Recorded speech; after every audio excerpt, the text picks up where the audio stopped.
Hi guys, this is the episode 3 of Inner City Outlaws. I would like to introduce you to a friend of mine. I'm gonna let him give you his history and I'm gonna let him introduce himself. Hi, my name is Gregory Pereira, known as NiteOwl, or formerly known as NiteOwl. And I'm going to give you a little tour of my life through the decades, from being a gang member as a child, adolescent, teenager, to be a hustler, a drug dealer, homeless, vagrant, and to a businessman. And briefly, my life started off in the South Bronx. I lived on Longfellow Avenue. First, I was raised in Bronx River Projects, lived on Longfellow Avenue, and then moved to Stratford Avenue. My process into the gang life is because my household was very dysfunctional. Mom and dad had issues, big time issues, and God bless my poor mom, but she got caught up in such a beautiful woman into the plague of addiction, heroin and all of this shit came like a tidal wave through our communities, man. And the pain grew great in my house, and I gravitated to that pain and had some of those outside influences, man. And what occurred was one day, pain attracts pain. I was a kid in school. Some of us broke into the same school we went to, and we started, vandalizing the school. Again, that pain just was a reflection of all that shit. Went into my own classroom, a garbage can. I took out a garbage can and turned it on fire inside the school under my teacher's desk because my teacher was talking some shit to me. And I guess the people I was with, they thought that was mad cool. And again, the process started to occur. I started hanging out with people who was doing some negative shit. I got introduced to, the gangs plagued my school already in public school. And the high school was right across the street. So you would see the guys with the colors on and all that. It was attractive, man. And they say, "Hey, kid, what you doing today, man?" I wasn't getting that shit at home. "What you doing, kid?" I wasn't getting that at home. These guys would be telling me that shit. Again, the projects right there where I came from, also Black Spades on Stratford Avenue with Savage Skulls. In the school with Savage Nomads. And we all kind of got along. We would be playing like stickball together in the fucking schoolyard, man. It was kind of crazy. Anyway, I knew some people who were in the Savage Nomads. And they brought me up to Bryant Avenue, and I was still a kid. And the baby nomads, I would see the guys, man, the little kid like me, wearing colors, and I thought that was cool, man. And I wanted a piece of that. So I was introduced right there. They had the Parks Department had this building there, said Savage Nomad, real cool, man. You would see that, and the way it was painted was really, really artistic, and it kind of resonated, man. Well, anyway, I was brought into the building. I was asked if I wanted to become a baby nomad. Hell yeah. And well, to get in, you had to be jumped in. And that meant going into the abandoned building on Bryant Avenue. And at that time, Carlito and his brother Julio, and I mean, there was a bunch of them guys. The Zapp brothers, they were nomads, and you had to fight Carlito. The advantage is he had a 2x4, and you went into a dark apartment, and you can barely see. And I did that, and I came out okay. And they gave me my colors. They took off somebody else's colors and gave it to me. And I was very proud of that, man. And actually, the ones they gave me, I remember, man, till this day, it had fur on the top, man. And, that was like, wow, the big guys got that shit. And I got it too. I felt I'm in. I'm in with the in crowd. And I hid them from my mom. My mom was having issues. My mother and father separated already. My mom was having these issues. Then one day my mom found him and threw him out. And boy, I was so upset with my mom, man. I was cursing at her, all kinds of shit, you know. I regret that stuff. But I found a place where they sold like letters, and everybody used to go there. Adelson's on Watson Avenue between Ward and Boynton. That's where all the club guys used to go and get letters and felt and the stuff to make colors. And that was kind of a peaceful ground too. I remember that, man. So that was basically like neutral ground. That was neutral ground where you get your colors. Well, I was in the baby nomads. I was about to be escalated.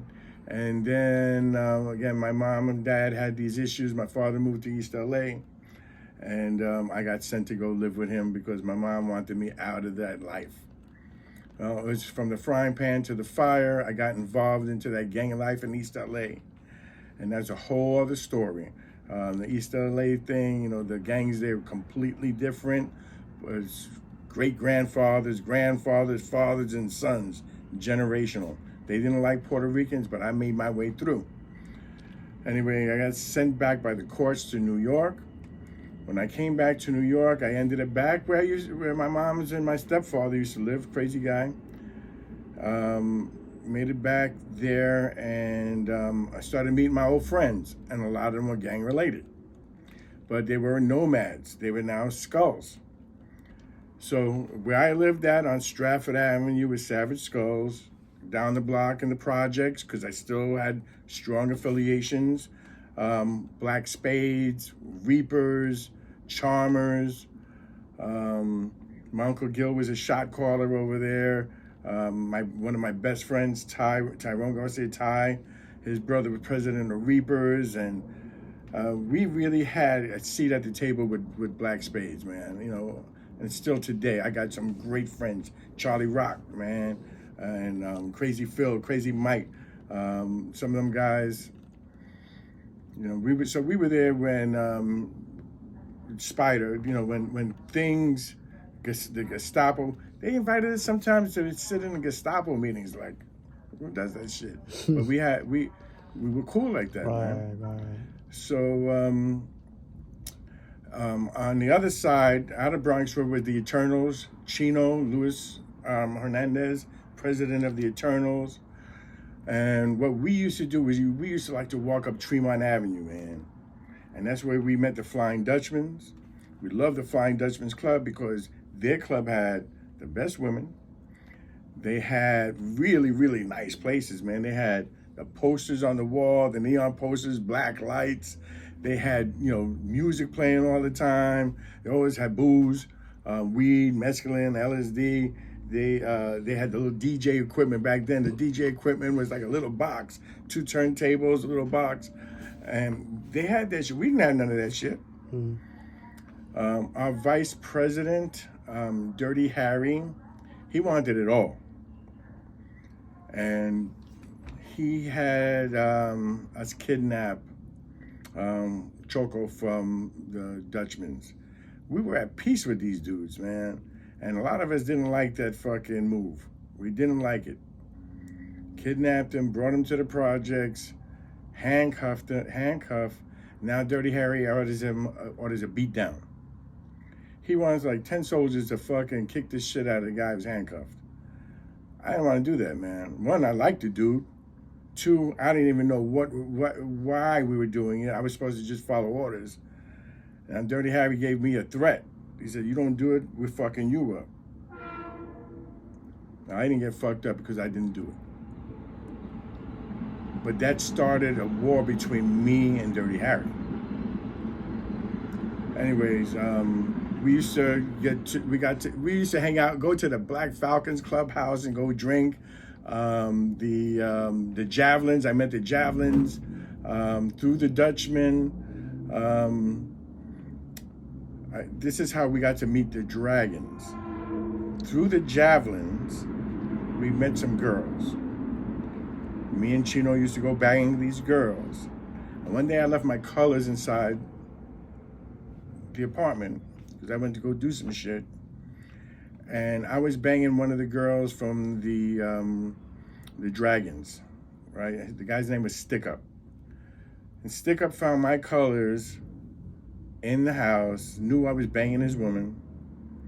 And what he did was come and, like a surge, dragons were coming down and fucking up members of our club. Now, we had switched over from being Savage Skulls to Supreme Enchanters. We were 27th Division Savage Skulls. Papo Ceaser was the president. He lived in my building. He decided to switch over. I never knew why. I never asked. And now we were Enchanters. It was okay. I was kind of loyal. I always stood loyal. Right. You know, at that time, you were loyal to your people, man. Right. You would cut off your arm for your brothers. Right. That's how it was supposed to be. I seen a video of you on YouTube when you was a Supreme Enchanter. We were hanging out and found out that the dragons were fucking up our people. And I said, man, you know, I was never one to run from conflict. So I said, I need to find out what this fucking shit's about. You know, because I didn't know they were fucking up people because I was banging Stick Up's woman. Didn't know that. So we posseed up. We had a meeting at Monroe High School. We had like all the bleachers filled with dudes ready to roll. Dirty Harry, again, didn't like me much, but he gave the okay that we go up to the Dragons Clubhouse, and we went deep.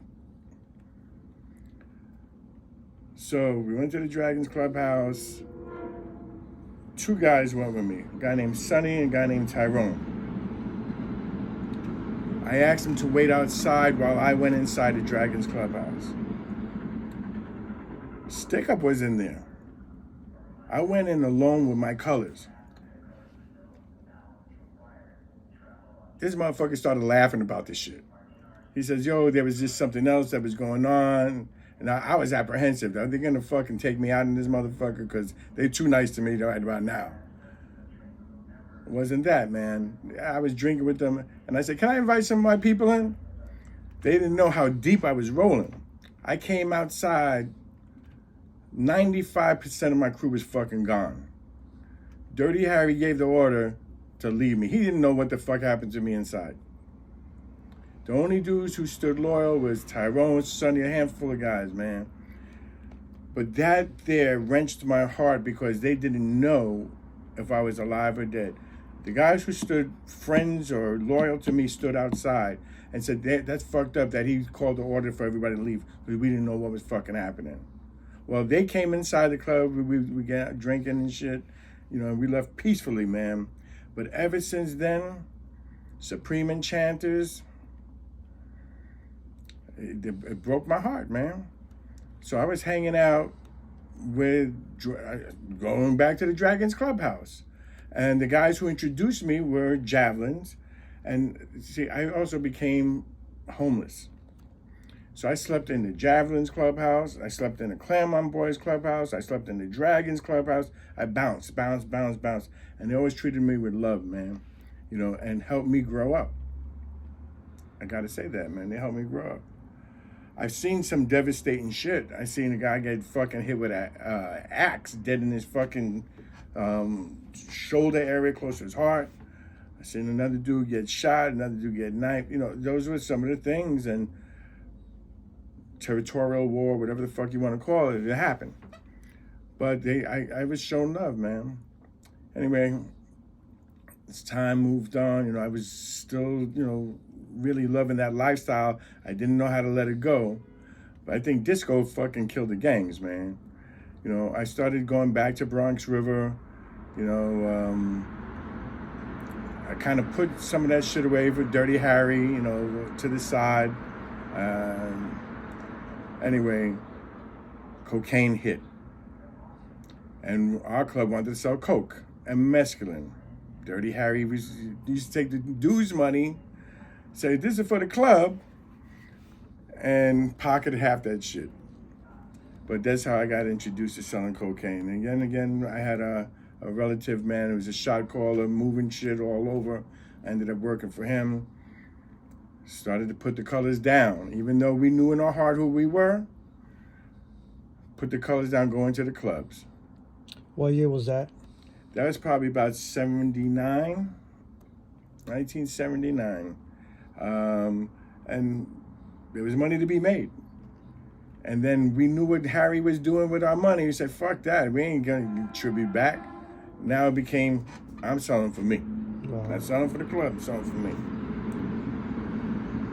So, of course, you know, a lot of clubs back in the day, after-hour spots, made a lot of money. But what also occurred was soon afterwards, freebase came. Freebase was a big thing. Heroin, again, the surge of heroin came on through our communities, man. You know, the iron pipeline, guns coming through our neighborhoods again. And what year was that? That was 80, definitely 80, man, 1980. And guess who I meet back then? Carlito, Julio, right down Watson Avenue. And we developed a relationship again. But money became in between all that shit. Mm-hmm. Carlito and Julio ran a multi-million-dollar building right there on Manor and Watson. The Rocky and Fire. And I know how they got that shit and who they took it from. And we were working with them, and then we became kind of enemies, sad to say. But my life took a wayward turn. Of course, I became my own best customer. I started using and abusing and misusing. And again, I became a heroin addict, a crackhead. Crack came out, a scourge. Then the AIDS bomb dropped. You know, people were annihilated. Besides the violence that took out people, because I watched a kid get shot. His fucking went in like a 50-cent piece. It was a 44, and I know who did it. Came out of his chest like a fucking grapefruit. Tried to help that kid up. I held my uncle's hand while he died and coded out. God bless her, my wife. She, my son's mother, she died. My wife, she died of full-blown AIDS. She died in bed beside me, man. I used to have to give her AZT, you know, to help her. And we were together 12 years. I watched her die slowly. The AIDS bomb fucking killed our community, man. I thought I had full-blown AIDS too, man. I ended up in the hospital a number of times. And I avoided that, man. I avoided it. Finally, I started to get my life together, you know, after being locked up. 17 detoxes. 17 different detox programs I went into, man. And I went into a long-term program. I was on methadone 12 fucking years. Went into a long-term program, 1994, came out in 1997. I've been clean ever since. No alcohol, no drugs. I don't even smoke fucking cigarettes no more. I became a educator in HIV prevention. That's how I started. I got a certificate from a program called Arrive, Exponents Arrive. And I started taking a little training here, a little training there, a little training here, because I knew I wasn't prepared to go to school, man. But all those little trainings helped me geared to go back to school. I watched friends die, man, from the horrors of addiction, from the life that I knew. I watched people die, get shot. And what do I need to do for myself to not succumb to that? And I had survivor's guilt, because why should I still be fucking alive? Mm-hmm. But I started doing things to help benefit my community. I worked first as driver for a needle exchange company, then I became an executive staff. I ended up working in different programs to help people get services and to access drug programs. And I was a leader as a gang member. I used that fucking leadership skill in business and jobs and work. Use those leadership skills. And you don't tell people because I fucking said so. No. You get buy-in from them. Why? What's the fucking mission you got in your heart? What do you want to do? How you want to turn shit around sometimes? I managed a program called Youth Build. Youth Build was for kids like me, man. Broken homes, who were incarcerated, gang members, and we taught them electrical, carpentry, and plumbing, help them get a GED or on a way to get a little higher education, and help them with a place to stay or find a home. I love that out of Bronx Community College. I was doing this shit and I'm like, damn, is it me? I'm actually doing this shit? I worked again for a number of programs. I always try to take a supervisory role because leadership skills is what we all have, man. Today I own my own business since 2007. What I do now is I work with the courts as an alternative to incarceration. I have a program for that. I have a program for people to get arrested for drunk driving. I got caught for drunk driving. And now I also have a program for people who want to open up childcare programs to catch them kids from fucking young, to help them on a path not to go through some of the pains associated with lifestyles that they don't need to go through. So we want to educate families, children, and communities.